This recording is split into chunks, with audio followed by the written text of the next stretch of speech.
Hey man, do you think you got the part? Now, man, Franco kept telling me to be more cocky, more Jersey. But all I could think about was that Brooke chick, man. Can you imagine doing a love scene with her? That's all I could think about, and I blew it. Yeah, I can imagine that. So what were your lines?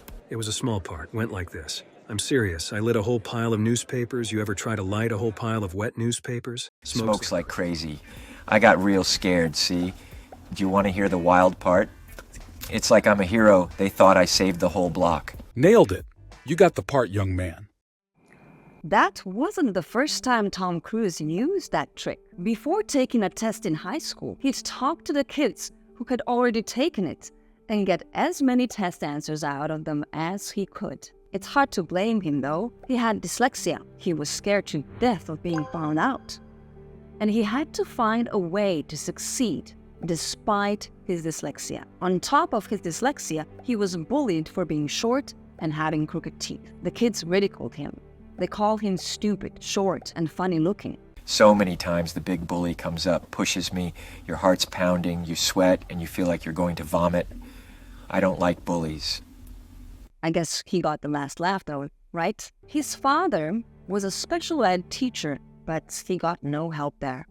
Only more ridicule and beatings. He was the kind of person where if something goes wrong, they kick you. It was a great lesson in my life.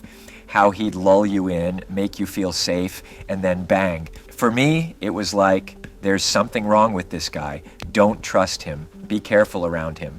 Tom cheated to get through school. It got him a diploma. But when it came to graduation day, he felt so unworthy that he didn't even attend graduation. He knew he couldn't keep gaming the system. I was a functional illiterate. I loved learning, I wanted to learn, but I knew I had failed in the system. So what did he do? How did he become such an excellent reader? How did he overcome his challenges to become one of the highest paid actors in all of Hollywood and a director, producer, and philanthropist? He's even a pilot who flies his own stunts, all of which required a lot of reading. How did he do it?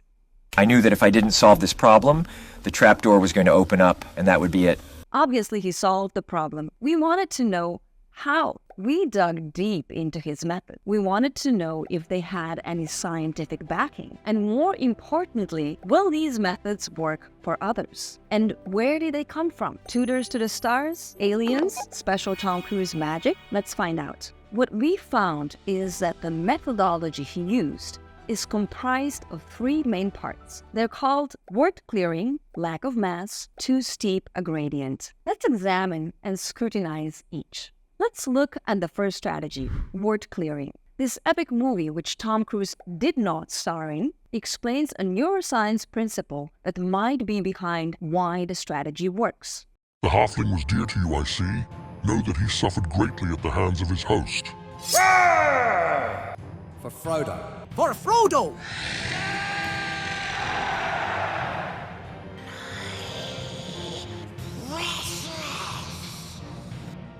We can think of the reason Sauron lost his power as being very similar to how our own minds can get jumbled up. Here's how. The armies of Sauron loomed large and formidable. Their sheer might should have been able to crush the resistance led by Aragorn. However, they had one weakness. The all-seeing eye of Sauron governs their evil powers. Where the eye sees is where all of that power goes. Putting that power in the wrong place led to Sauron's destruction, destroyed by a lowly pair of hobbits. Our brains have massive cognitive power, hopefully not evil, but definitely powerful. We have to direct that power properly, and sometimes it can be easily misdirected, just like Sauron's armies. This is the same reason why texting and driving is so dangerous.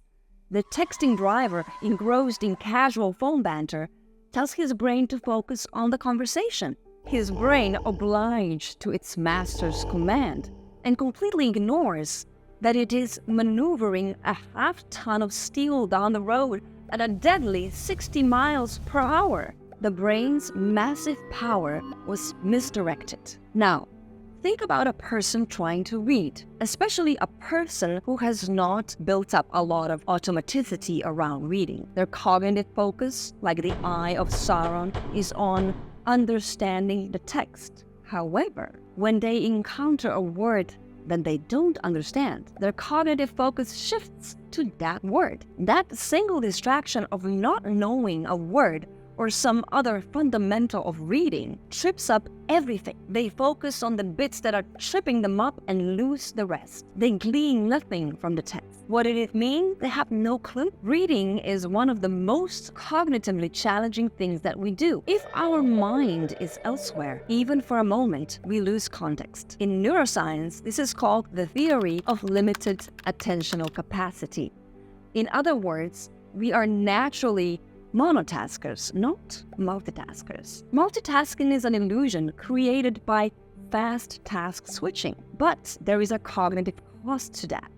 And the mind switching from trying to comprehend the text to the stumbling block it just encountered is certainly task switching. That comes at a heavy cost, making reading difficult. It's no wonder that people with reading struggles often complain of headaches and other body pains. My legs would actually hurt when I was studying. My head ached. Just as the Eye of Sauron, being distracted by Aragorn, left the Sammath Naur unguarded and vulnerable. The reader's diversion of cognitive resources to one word means less attention is available for comprehension. The reader will lose the thread of the sentence or paragraph. They might lose their place, requiring them to reread passages. They might completely forget what they have just read. Can you imagine how frustrating that would be? For good readers, all of the different components of reading are automatic. So, for them, reading is monotasking. Struggling readers have not developed automaticity. So for them, reading is multitasking, which neuroscience says is next to impossible. And that brings us to the word clearing technique used by Tom Cruise. Word clearing means that when anything is not understood or certain skills not developed, one must back up and completely understand that thing or develop the necessary skill before moving on, which makes sense. If the skill is not automatic, there will be trouble. Practice will not make perfect if the underlying skills are poor. More practice will just be frustrating. This neuroscience was not known when the word clearing technique was created, but going back to fundamentals when there is a problem does seem like common sense. So the word clearing idea does seem legit. So let's move on to the second tactic used. Another weird sounding one. It's called lack of mass. Lack of mass. Do you remember how your grade school teacher taught you math? Probably with objects, maybe counting bears. The teacher might ask children to count them individually and move them as they count. This helps with one-to-one correspondence. Similar methods were used for addition and subtraction. And fractions? Well, that was slicing the pie, of course. Even geometry, statistics, and data science can be taught this way, with objects. But what about reading? Can the physical be applied there as well? Absolutely. Traditional methods use letter blocks or phonic blocks, or alphabet math, where the alphabet is taught by having kids jump from one letter to another. Incorporating body movement strengthens learning. Many ways of teaching use body movement and the senses to strengthen reading skills. Large writing boards, writing in the sand, spelling out words with a finger on a skin. Why does it work? It's because we have a memory system for each sense. Incorporating as many of these memory systems together enhances learning. These are common tactics used by occupational therapists. Tom Cruise's preferred system gave it a strange name, lack of mass. Who knows why? But the basic idea is to make the abstract concrete. And there are many methods for doing this. So, is the lack of mass technique magic only available to the rich and famous? Not really, just a twist on known methods. These methods of reading interventions have been used by many teaching systems and occupational therapists for decades. Sir Richard Branson, who is also dyslexic, mentioned a similar concept. He said that he never understood the concept of net profit until someone used the analogy of fishing with a net. The fish in the net were his.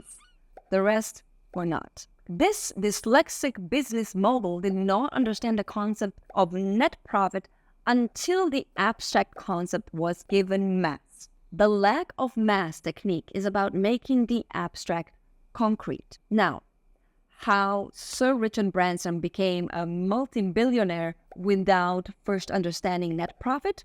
Pretty sure that's magic. But should we give the lack of mass technique a pass? I think that's a yes. Which brings us to technique number 3, called too steep a gradient. Too steep a gradient. Have you ever been in the zone, that state of flow where you lose yourself and your sense of time? External distractions just melt away. It can happen with any task, but often happens with something we are good at. It can happen with music. It can happen with dancing. For some, it's gardening, being engrossed in tending to the plants, the peacefulness of the activity. For others, it's cooking, chopping, stirring, tasting, and timing everything perfectly is deeply engaging for some. How about that morning jog, yoga session, or a dance workout? For some, a great way to get in the zone. The rhythm of the movement, the focus on breath or steps, and the release of endorphins. For others, well, not so much. You know who you are. Losing yourself in a good book can be a flow state. Hours pass by, captivated by the story, the imagined worlds, the emotions. Even organizing and decluttering can create flow. Pretty sure that puts Marie Kondo in the zone. Being in flow, or in the zone, is a delightful state of consciousness.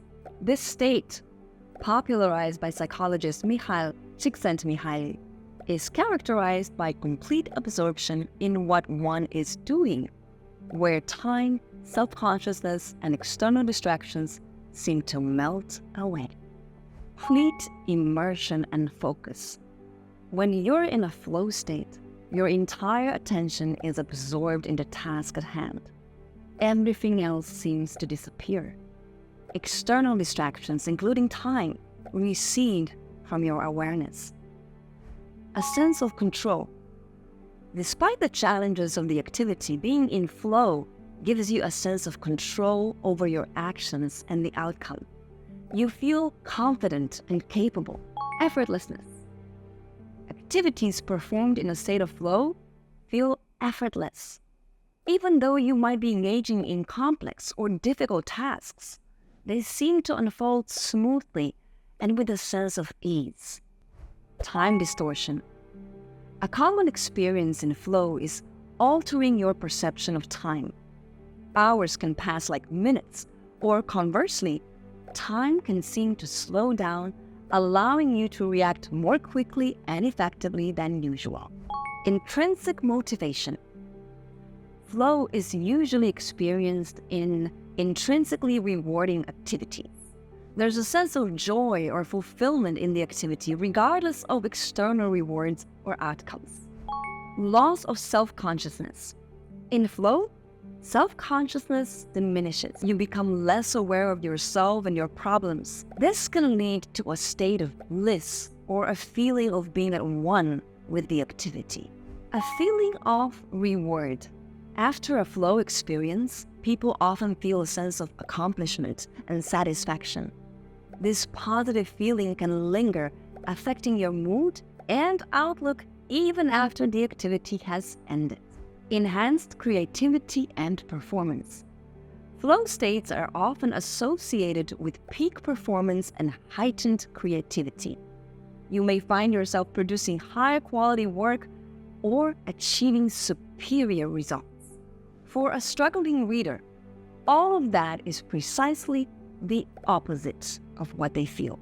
They feel a lack of focus, lack of control, extreme effort. Time drags on and they're highly self-conscious. If we could get a struggling reader into the flow state while learning to read, do you think that would work? In fact, we can. First, we need to know what it is that creates flow. There are two components. Number one, flow occurs when there's a balance between the challenge of the task and your skill level. The activity is neither too easy, which can lead to boredom, nor too difficult, which can cause anxiety.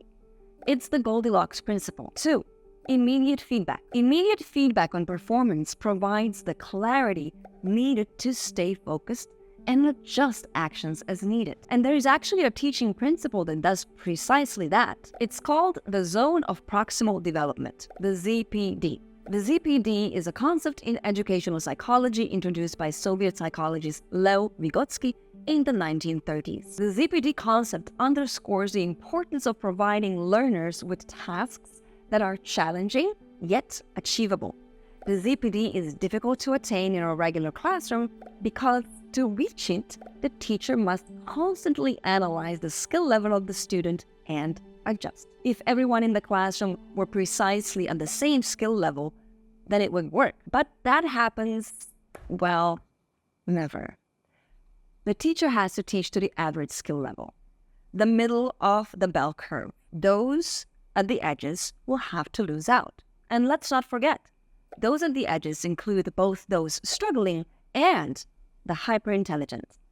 Both fall through the cracks. Once they're out of sync with the rest of the students, they're lost, sometimes forever. Classrooms are designed to benefit the average student. The others, well, they're just casualties. However, the ZPD process can benefit everyone. The problem is the ZPD process requires an MKO, a more knowledgeable other. The MKO adjusts the instruction to be in the Goldilocks zone. And the MKO gives the immediate feedback. Teachers can't do either of those things. There are too many students in the classroom. But it is straightforward for a parent or friend to do. Learning should feel like flow, like dancing with the material, like play. The feeling of play is the optimum state of learning. This has been shown repeatedly by psychology and neuroscience, not only by Vygotsky, but also by other groundbreaking researchers such as Jean Piaget, Jacques Panksepp, Dr. Rachel E. White, and many others. Pepler and Ross wrote a critical paper relevant to struggling students, The Role of Play in the Overcoming of a Developmental Deficit. This study showed how play therapy benefited children with various developmental challenges, showing improvements in both social and cognitive functions. Play is the fundamental state of learning, especially once we consider the pleasurable role of dopamine in learning. Dopamine is a neurotransmitter often associated with pleasure, motivation, and reward. What stimulates dopamine? Here's the list. Number 1, achievable challenge. When learners make small incremental wins, each tiny win triggers the release of dopamine. 2, positive feedback and encouragement. Positive feedback reinforces the learner's sense of progress and achievement, further stimulating dopamine release. This becomes even more effective when the learner learns to do this for themselves. In other words, they celebrate each little win. But there's an important nuance here. Celebrating the win is good, but far better is to celebrate the work that got them the win. This small difference teaches the learner to fall in love with the process, leading to building grit. And once that quality has been achieved, there is no stopping them. Failures no longer set them back because failures just become a part of the process, simply a step along the way toward success. This process, over time, teaches a learner to become playful with learning. Eventually, they reach that state of optimal learning. All of these principles are well proven in psychology and neuroscience. Were they well implemented in the system that Tom Cruise used? We can't know for sure, but the description of too steep a gradient does seem to describe these very same principles. So it is entirely possible. All of these tactics he used are part of a system called study technology. Did it cure his dyslexia? That would certainly depend on your definition of cure. Most people will say that curing dyslexia is impossible. But then again, that thinking evolved long before scientists knew about neuroplasticity. Neuroplasticity changed everything about what we knew about the human brain. What we can say is that Tom Cruise can now read very well and has no problem memorizing his lines, and reading pilot training manuals, and taking pilot qualification tests. That fact is quite obvious. So where did his study technology come from? L. Ron Hubbard designed it, the founder of the Church of Scientology. Tom Cruise learned it there, which has led many people to invalidate the techniques, call them baseless superstition or New Age woo-woo. But it seems that they may have actually been science-based and apparently effective, at least for Tom Cruise. While the exact methods are buried deeply within the church, we can see that what we know of them does align with modern science and psychology. Study technology was created long before the discovery of many of these principles. But remember, it is often the practitioners that come up with new effective methods, not the scientists. Scientists validate the methods later. These techniques have been used by teachers and occupational therapists for decades. There have been many teachers and occupational therapists from the past and present who have just done what works and have come up with effective methodologies long before we knew why they worked. There have been plenty of ridiculous methods that didn't work too, so beware. But today, we know much more. Psychology and neuroscience have made huge strides. So now we know that there are several other techniques needed to overcome dyslexia efficiently. 10 in all. And we cover all 10 in this video right here.